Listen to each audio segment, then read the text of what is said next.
This movement is very, very effective for creating a safe hip hinging position and able to engage all the muscles in the posterior chain. Now, one thing that people may find is that a tight calf or a tight hamstring means that they sway from side to side in a hip hinge movement.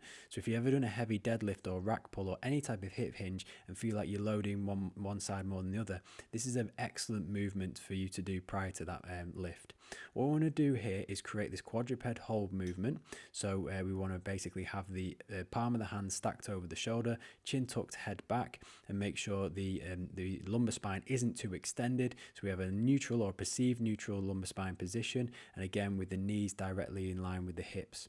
We're going to create a tremendous amount of intra-abdominal pressure, so we want to really lock in the spine so we have complete movement. And then from this position here, we're going to push our hips back up towards the ceiling, straightening our legs. We're going through the big toe joint here. Now, as you can see in this position here, I've maintained a perfectly flat back. So basically there's been no change in lumbar spine position. The chin is tucked and I'm maintaining intra-abdominal pressure here. What is very, very normal for you to find is that you may have a hamstring which is a little bit tighter than the other, and by doing this movement you're able to pull through it and increase that length tension.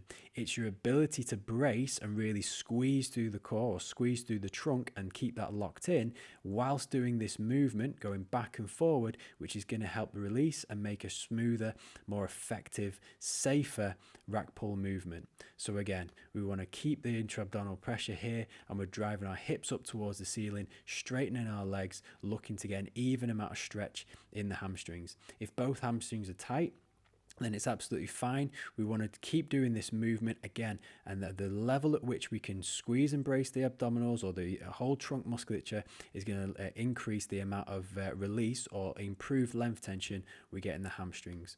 So again, inhaling as we go into the movement, exhaling on the way out. So we're breathing in as the hips go up and out as they go down.